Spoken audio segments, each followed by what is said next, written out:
ইদানিং দেখা যাচ্ছে অনেকেই জবান খুলে কথা বলছে এবং কোনো ডর ভয় বোঝা যাচ্ছে না।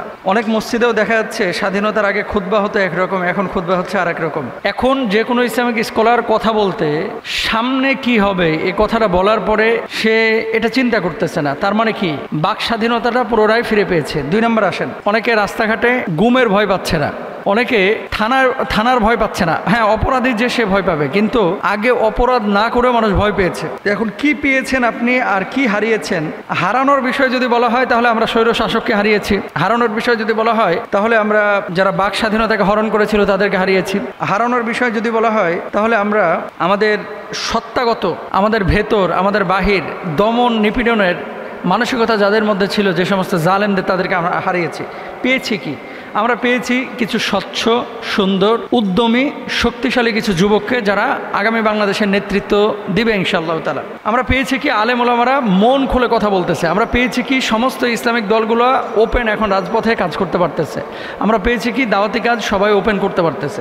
তো এখন কথা হচ্ছে 1 মাস পরে আমরা ছাত্রদের কাছে কি পেলাম, ছাত্রদের কাছে কি পেলাম এবং কি হারালাম, এই আলোচনার আগে আমাদের দরকার যে আপনি নিজেকে স্বাধীন মনে করতেছেন কিনা। হ্যাঁ, আমি স্বাধীন মনে করতেছি। জুমার খুতবাতে আগেও যেমন স্বাধীনভাবে কথা বলেছি, আমার মসজিদে স্বাধীনতা ছিল, সব মসজিদে সেই স্বাধীনতা ছিল না। তো এখন অনেকে স্বাধীনভাবে কথা বলতেছেন। তো বাক স্বাধীনতা যদি এখানে আপনার রোধ করার বা কণ্ঠকে আপনার চিপে ধরার, যদি কারো গলাকে চিপে ধরার যদি কারো মানসিকতা থাকে, সেখানে সত্য কথা বলা যায় না। অনেক সময় আমাদেরকে ফোন করে বিভিন্ন মহল থেকে থ্রেট করা হতো যে এই টপিকে, এই সাবজেক্টে কোনো কথা বলা যাবে না।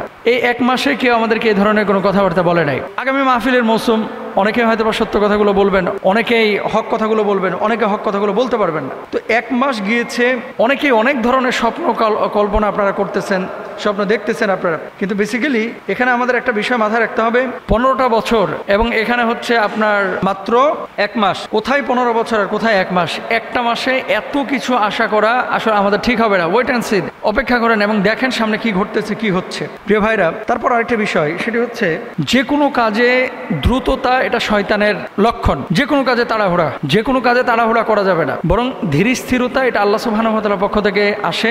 যে কোনো কাজে আমরা মানে সুস্থতার সাথে, শৃঙ্খলার সাথে, ধীর স্থিরভাবে আমরা করার চেষ্টা করব। স্বাধীনতা এটা আল্লাহ সুবহানাহু ওয়া তাআলা মানুষকে জন্মের পর থেকে দিয়েছেন, তবে এটার কিছু লিমিটেশন আছে যে আপনি কতটুকু নিজেকে স্বাধীনভাবে ব্যবহার করতে পারবেন। স্বাধীনতার মানে এই না যে লজ্জাস্থানকে উন্মুক্ত করে আপনি রাস্তাঘাটে চলবেন। স্বাধীনতার মানে এই না যে রাত্রিবেলায় আপনি বারে গিয়ে মদ খাবেন। স্বাধীনতার মানে এই না যে যাকে খুশি আপনি তাকে ধরবেন, চুরি ডাকাতি করবেন। স্বাধীনতার সীমাবদ্ধতা আছে। কোরআন এবং সুন্নাহের ফ্রেমের মধ্যে থেকে যেটা আমার অধিকার, সে অধিকার আমি বুঝে নিব এবং সেই ফ্রেমের মধ্যে থেকে আমি হারাম থেকে নিজেকে বিরত রাখবো। সেই ফ্রেমের মধ্যে থেকে আমি নিজেকে বিরত রাখার চেষ্টা করব। এটা হচ্ছে স্বাধীনতা। তো 1 মাস গেল স্বাধীনতার, 1 মাস পূর্তিতে আমরা কি পেলাম, কি হারালাম, এই পাওয়া এবং হারানোর হিসেব না করে আমি কি করলাম এবং কি করছি, কি করব, এই প্ল্যান করি। হাজার হাজার ছাত্র জনতা, আওয়াম মানুষ যারা আঘাতপ্রাপ্ত হয়ে হসপিটালের বেডে কাতরাচ্ছে, তাদের জন্য আমরা কি করতেছি, এই জায়গাটা আমাদেরকে মাথায় রাখতে হবে। এই জায়গাটা আমাদেরকে মাথায় রাখতে হবে যে মানুষগুলো রাতের পরে রাত, দিনের পরে দিন বাড়িতে কাজ করতে পারেন নাই, বাড়িতে রাত্রে ঘুমোতে পারেন নাই, সে মানুষগুলো আজকে ওপেন রাস্তায় ঘুরতেছেন। তো এর চেয়ে বড় স্বাধীনতা আর কি? আপনি দেখেন, পোলাও, রোস্ট, কোরমা আপনার বউ রান্নাবান্না করে রেখেছে, কিন্তু আপনি বাড়িতে ঘুমাইতে পারতেছেন না, আপনি স্ত্রীকে মানে ফ্রি সময় দিতে পারতেছেন না, বাচ্চা কাচ্চাকে ঠিক মতো সময় দিতে পারতেছেন না। তো সেই জায়গাটা থেকে আপনি তো এই জায়গাটা এখন এসেছেন। এরপর আল্লাহর কাছে দোয়া করবেন এবং আমরা প্রত্যেকেই অন্যকে পরিবর্তন করার চেষ্টা না করে নিজেরা নিজেদেরকে পরিবর্তনটা আগে করার চেষ্টা করব। আল্লাহ তাআলা তৌফিক দান করুন।